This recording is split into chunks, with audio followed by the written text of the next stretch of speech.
Hello guys, my name is Ravindra Chaudhary.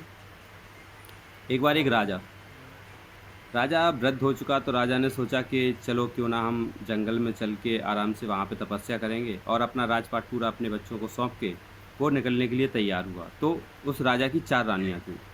तो जो सबसे लास्ट वाली रानी, चौथी रानी थी, उसके पास राजा पहुँचा और राजा ने रानी से पूछा कि मैं जंगल में तपस्या करने के लिए जाना चाहता हूँ, और उसमें क्या आप मेरे साथ में चल रही हैं?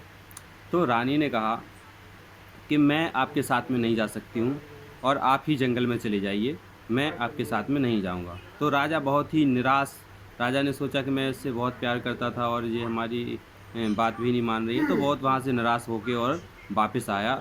अब गया तीसरी रानी के पास में।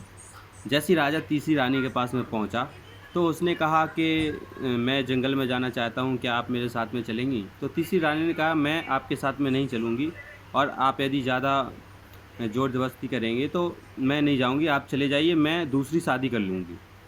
तो तीसरी रानी ने बोला कि मैं दूसरी शादी कर लूँगी, मैं आपके साथ में नहीं जाऊँगी।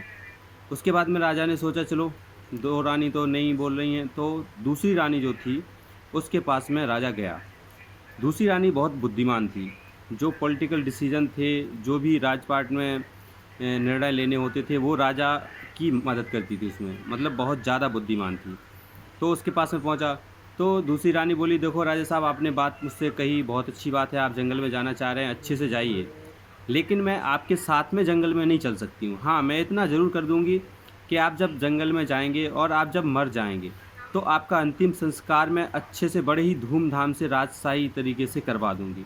लेकिन मैं आपके साथ नहीं चल सकती हूँ। तो राजा ने जब दूसरी रानी की बात सुनी, तो वो बहुत दुखी हुआ। अब लास्ट में बची पहली रानी, जिसकी राजा ने कभी कद्र नहीं की थी।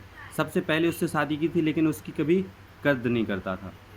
तो पहली रानी, जैसे ही राजा दूसरी रानी से बाहर निकल के आया, और पीछे से एक आवाज़ आई कि महाराज चलिए, कहाँ चलना है? हम आपके साथ चल रहे हैं। और वो थी पहली रानी। राजा को कहीं न कहीं विश्वास था कि जो पहली रानी थी, वो हमारी बात ज़रूर मानेगी। लेकिन फिर भी जब रानी ने बोला कि मैं आपके साथ चलने के लिए तैयार हूँ, तो राजा प्रसन्न हुआ और रानी के साथ में जंगल जाने के लिए तैयार हो गया। लेकिन आप लोग सोच रहे होंगे, एक राजा रानी की कहानी है। नहीं, ये राजा रानी की कहानी नहीं है। ये कहानी है उन 4 चीज़ों की जो हमारे जीवन में होती हैं। जैसे कि आपने पहली रानी के बारे में, जो चौथी रानी के बारे में सोचा सुना था, वो चौथी रानी क्या है? वो चौथी रानी है हमारा शरीर।